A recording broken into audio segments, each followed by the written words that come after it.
Ray Lane. All right. It looks like we are indeed live and in living color. And, last week we had a informative show. One that, wasn't a lot of fun. Can't get enough of your love, baby. That's right. And speaking of can't get enough, we can't get enough of this YouTube madness with the government. And so, believe it or not, once again, YouTube fined $175 million. That's not they weren't fined again, but that's what we're going to talk about again because some things have changed. And we're going to go over that. Not so much that they've changed, but some things have been clarified a little bit, things that weren't mentioned much before that we found out about. So that's what we're going to talk about again today. And I apologize for those of you who want us to talk about some fun software or whatever. Unfortunately, this is much bigger than anything like that. And it is very, very important. In fact, in the link down below, you'll see there's a link to a change.org page where you can sign a petition to get the government to start changing this because it's not right and it's not good. So pay attention to that. And with that, I guess we can get the show started and on the road here. Steve, what do you think? Yeah, sounds good. All right. Well, in that case, here we go. In 5, 4. On today's episode of Video Marketing Madness, we're going to revisit COPPA and talk about the fine against YouTube and how you could potentially be fined $42,500 for your videos. Yeah. And so rather than a sponsor today or somebody that's making the show possible, we're actually devoting it to change.org, where there's a petition to get the government to revisit this nonsense over YouTube and COPPA. And hopefully with your signature and with everybody else's signature, we can get them to revisit this and change it because it is not a good deal. It's not good from YouTube. It's not good for YouTube. It's definitely not good from the government. And it's definitely not good for you or the kids for that matter. So with that, let's just hit the music and then we'll get ourselves started. Here we go. He's Ray the video guy, yeah, Ray the video guy. His skill is where it's at, even if he's a little fat. He's filled with video expertise and has so much knowledge that you need. His YouTube ninja tricks can make your marketing so sick. He's Ray the video guy, yeah, Ray the video guy. And it's the radio show about video with, what's his name? And me. And GoVMM is our homepage, govmm.com. So that's where you can subscribe and get social and all that stuff. Yes, got all the connections there for all the different pod catchers so that you can listen to us ramble on about the government each and every week, which apparently...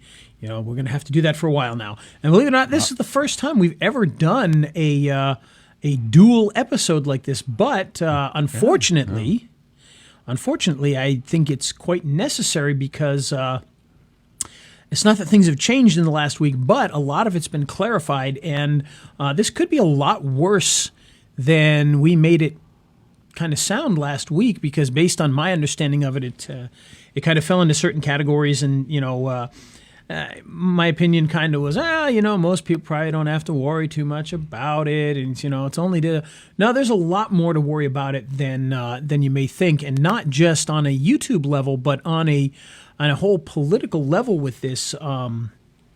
It's going to potentially be a lot bigger deal than you might think. And we're talking about potentially thousands and thousands of channels just being removed from YouTube day one in January, apparently. So if you're not getting out there and you're not declaring your stuff as either for kids or not for kids, you got to do it. YouTube will do it for you, but if they think that there's something, that could get them in trouble, even if they just think it, boom, you're going to be gone. And it's not good. It's really, really not good because if you don't know the whole story, YouTube was fined $175 million. And actually, let me change that. They weren't fined $175 million. They were fined a lot more than that. They settled for $175 million, which I believe is like the biggest settlement ever for a business. I could be wrong on that. I heard somebody mention that. I don't know if that's actually true or not. Wow. But I can't imagine there's too many that have paid fines bigger than that. And all because partially it's YouTube's fault. It really is. I kind of had the YouTube's an innocent bystander kind of thing going on last week, and now I'm not as forgiving to them in a lot of this, because I think there's a lot more they could have done, and I don't think they're doing it.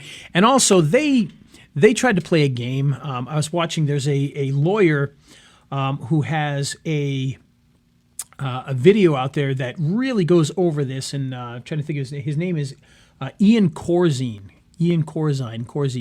And he talks all about this. He's actually a media lawyer, and so he goes through the entire thing and paints a much, much more dire picture than we kind of had last week, and for a few different reasons, not the least of which is that he's a media lawyer. He's been doing this for decades, and he's read the entire COPPA Act, and he's read YouTube's response to it.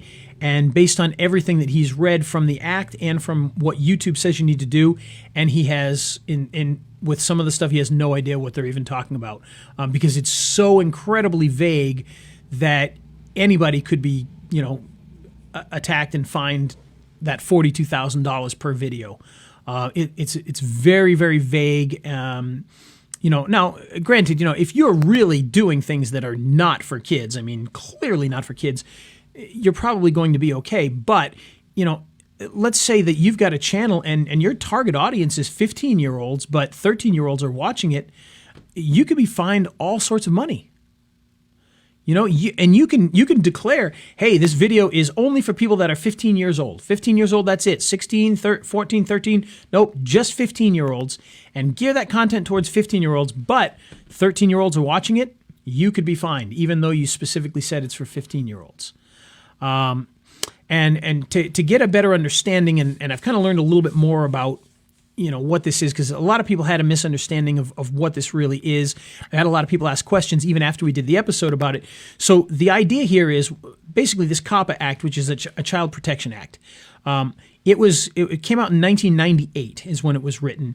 And in 1998, it was specifically set for protecting kids from, somehow giving out their address or their contact information. It had nothing to do with, their cookies on their web browser and things like that. It literally protected kids from people trying to get their name and address so they could physically go and grab them, that kind of a thing.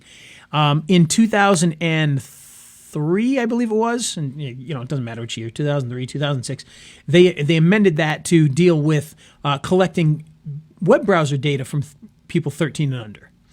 And YouTube, they kind of skirted around it at the time by, saying, oh, well, 13-year-old, anybody under 13 can't have an account, and, we're not, which was a silly game, because there's tons and tons and tons of content on YouTube that is specifically for toddlers and 5-year-olds and everything in between. Everything from, teaching the ABCs to, kids program. I mean, it's, there's plenty of programming in there that's specifically for people under 13. And so with this act and the way that it's enforced, the government finally came in and said, well, basically what happened was some consumer groups went to the government and said, YouTube's doing this and you need to stop them. And so that's how this got all started. Some busybodies, had to stick their nose in. So basically what happened was the government came in and said, yeah, you've got content that's geared towards people under 13, and it's collecting data on them. And that data is basically, what have they watched recently? What are they into? What sites did they go to?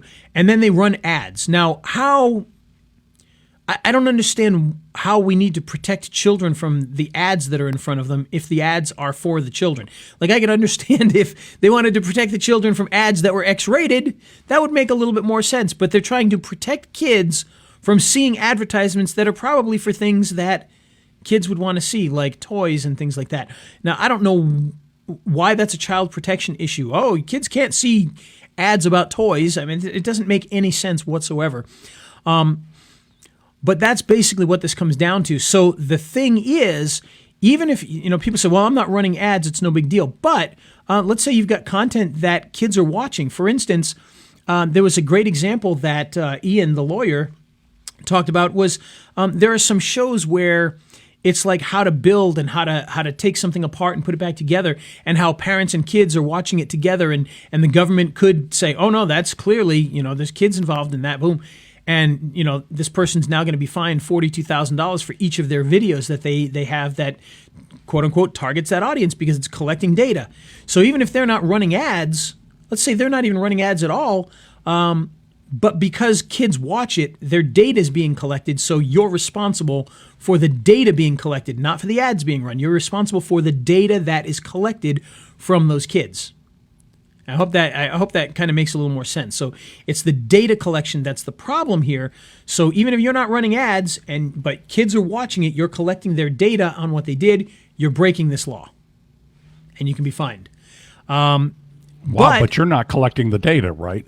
Well, YouTube is, but your content is collecting the data. Yeah, right. So it's your content on their platform. Kids are watching your content, and the data is being collected. And if you're not saying, hey, this content is for 13-year-olds or 12-year-olds or 10-year-olds, if you're not saying that, then YouTube is going to collect the data, and therefore you're responsible for allowing them to collect the data, and therefore you get fined, is basically what it comes down to with that. Now, I'm not a lawyer.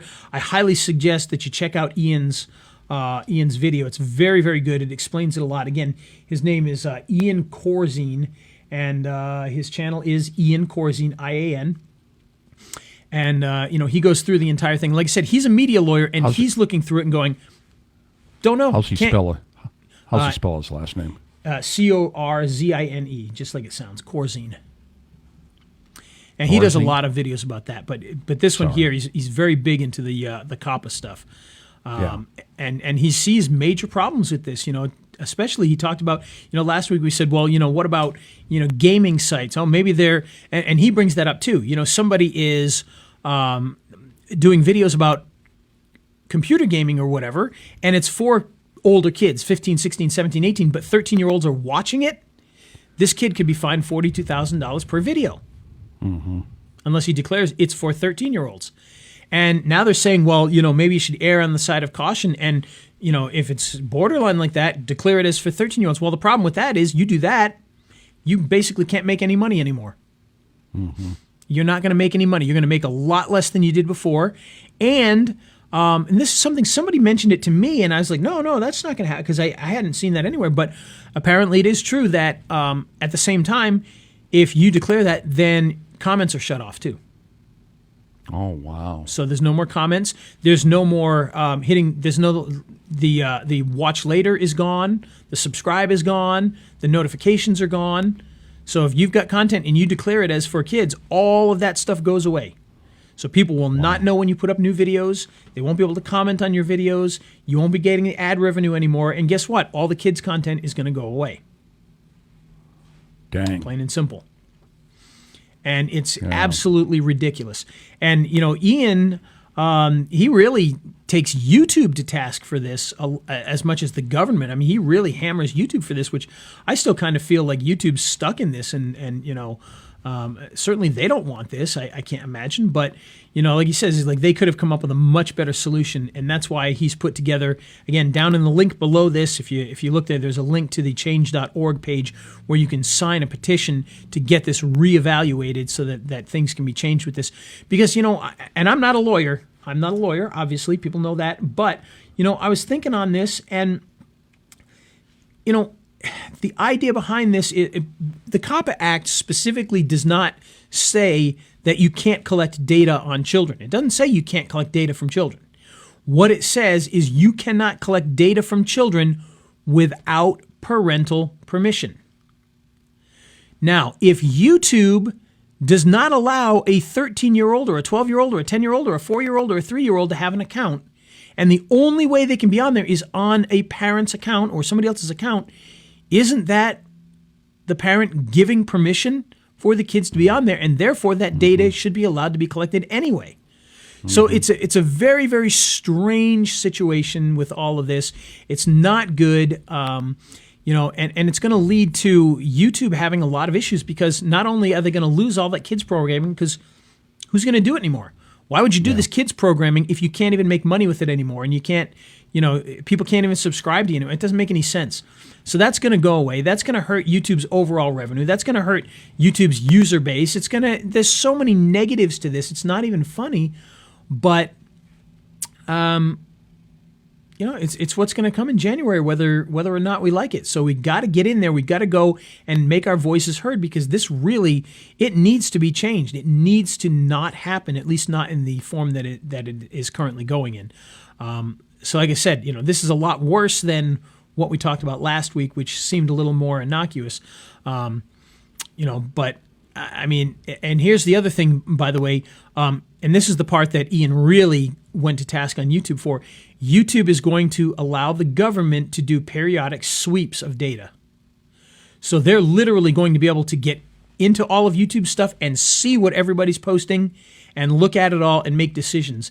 And if they decide that, oh, you said your stuff was not for kids under 13, we think it is, the fines are going out, the channels are being canceled, the monetization's being shut off, all of those things will be happening if the government does one of their sweeps and decides, no, we think your channel does, target in some way 13 or 12 or 11-year-olds, and therefore we're fining you and your channel's being shut off. Big brother. It's a very big brother situation there. It's not good, and, I really, really hope that, cooler heads prevail and this can be fixed because it's not good in its current situation, and it's going to just hurt. It's just going to kill the platform. At least, at one end of the platform is going to be gone. And that's not good for anybody. A smaller user base, it's not good. Another case of the government regulating something they don't understand. Not only regulating something they don't understand, but just overreaching and overreaching. Yeah. Mm-hmm. It's kind of a crazy thing. It doesn't make any sense, and why they're targeting these guys. I'm sorry, but you would think that the government would be happy that people are providing content for young kids. They certainly support PBS and stations like that are for the public and cater towards kids. So I don't see why. I don't think they see this as they're targeting children's content and family content, but that's essentially what's happening with this. So yeah. So you've got that change.org link that if you're watching the Facebook Live, it's there. If you're watching it on YouTube, I'll have it there. If you're listening on the podcast, I'll have it in the show notes. Yep, absolutely. So you got to do it. Again, you got to do it before January 1st because that's when this is all going to go into effect. And hopefully, with guys like Ian fighting on this and right now I think it's over 500,000 people have already signed it. That's a pretty good number. Good. That's a good amount of people, and if we can get that over 1 million, then that would be we can probably get it over 1 million just with this one show. Oh, I think so too, and that's why I need everybody, all 1 million of you, to head on over and sign the petition now. Look it over. Don't just go there and blindly sign it. Look it over, see what it's about, understand it a little bit, and then if you think it makes sense, which I can't imagine most people would, not think it makes sense, sign up for it. They're looking for donations as well, so if you can donate a few dollars, that's going to help them to get the word out. It's going to help them to really get this in front of the people that it needs to get in front of, because it's a terrible deal. Quite frankly, the fine is a terrible deal. Stupid. Yeah. It really is. It's just not a good thing. Getting government more involved in these types of things is not good. We've seen it with Facebook. Facebook's getting involved with people posting political stuff and fake news and all this other stuff. So, yeah, but your average YouTuber who is monetizing their videos, which I don't. I'm doing it for SEO only. But let's talk about your average content creator on YouTube monetizes their videos. They're not making a ton of money off of it. $42,000 fine for some guy that's probably scraping by. Give me a break. And I got to think that's what your average guy is, I'm sure. People that are monetizing. Yes, we hear about the person who made $7 million, the kid who made $7 million doing open boxes, and PewDiePie making $5 million, and but those are few and far between. There's quite a few of them, and a lot of them that do well. But for the most part, most people are just, making $1,000 a month, $2,000 a month off of that kind of thing. Yeah. With, and it's not. It's a nice side income, but I got to think the people that are really knocking it out of the ballpark are the upper 1%, and the rest of us are it's a side income. Sure. And it's just outrageous the way that they put this together. This is literally meant to stop predators from going after children, and now you can be fined $42,000 because they can run an ad to kids for Tonka toys. I mean, it doesn't make sense. It's just out of control, and I don't like to get political on these things that we do here. It doesn't make sense to. I'm political enough in other places and vocal enough in other places on different things. But, this is just, it's one of those times where whether you are to the right, to the left, in the middle, or anywhere in between, this is something that you can get behind and make a difference on. Again, it's, and it's not a political, it's political in nature, but it's not a political position sort of thing either, because this has been going on, like I said, since 1998.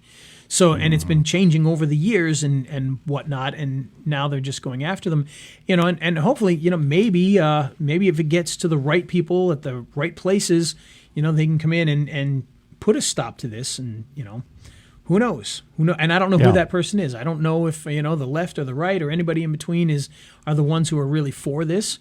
But hopefully, maybe somebody can step in and really take the forefront on this. First of all, I believe 99% of all politicians are morons, on both sides of the aisle. But at least with the Republicans, they say they're for commerce, so maybe this will become an issue for them. I don't know. Well, and I'm sorry, but both parties should hopefully be against government intrusion like that. But we know neither of them are. So. Well, and the Justice Democrats. Okay, I won't go down this road any further. But everybody wants to protect children, and of course, this is positioned as we're protecting children. So it's and that of course is not really the case when they overstep it like this, but it sounds good and allows them to do. You're against protecting children, is the kind of stance that politicians will take. Well, yeah, and for Mr. and Mr. Average American, it sounds like a good thing until you kind of dive into what it means for probably 95%, 99% of the base that's creating content. What it means to them, and it's censorship. I think it's government censorship. I think it's a free speech issue, but I'm not an attorney, so But you play one on TV. I play one on TV. Yes, thank you. No, in all seriousness, this is a major issue. I hope it's something that people will take seriously. Yeah. Again, I understand. I get the idea of, declaring your stuff as for children and not for children, and that's no big deal. But the idea that the people that are making content for children are going to basically be run out of business for doing absolutely nothing wrong is just it's wrong, and it's just it hurts the platform overall. It's not a good look for anybody involved in there. So I'm gonna take a guess and say they're gonna lose 25% of the platform at least. Of content creators. Yeah, I wouldn't doubt it. I wouldn't doubt it. If not more, but I would say it's at least 25%. Yep. Just based on what I read about and what I know. And those guys that are in the middle. Those guys that are in the middle, the gamers and folks like that, they're going to be the ones who are going to be scared to death, because what if they say it's for over 15 and oh no, the government just decide, no, sorry, this is really not. This is, 13-year-olds are watching this, and therefore we're fining you times 100 videos, and now you've got a $420,000 fine, and you've made $20,000 in the last 2 years doing gaming videos. I mean, it's. And actually, look at this on the if you're watching on the live stream. New Kids Content System has creators scrambling. So and that's from The Verge. So it's all over the place. I'm hoping it'll get a lot more details in there. But again, as a creator, and by creator, you don't have to be creating something fun. You're doing videos for your local lawyer or doctor or dentist. You got to go in there and make these declarations. Get in. You can declare the whole channel, but be careful. Like I said, we've got one client who's a lawyer, and he could go in there and he could say, "Oh, all my content is not for kids." But I know he's got a Halloween video with his kids in the video talking about Halloween safety. So if he goes in there and says, "No, my content is not targeted towards kids," and the government does a sweep and sees that one video, he could be fined $42,000. Yeah. Good point. And I think that's a good example right there, Ray. I'm glad you brought that up because, I do stuff for lawyers, and my stuff is pretty droll. I mean, it just talks about, how he can, maybe get you out of a DUI conviction, and it's really droll. But let's say he does one on Halloween safety, or he wishes everybody a Merry Christmas or something like that and has a little fun with it, Good point. Yep, that could be the case. You think about that.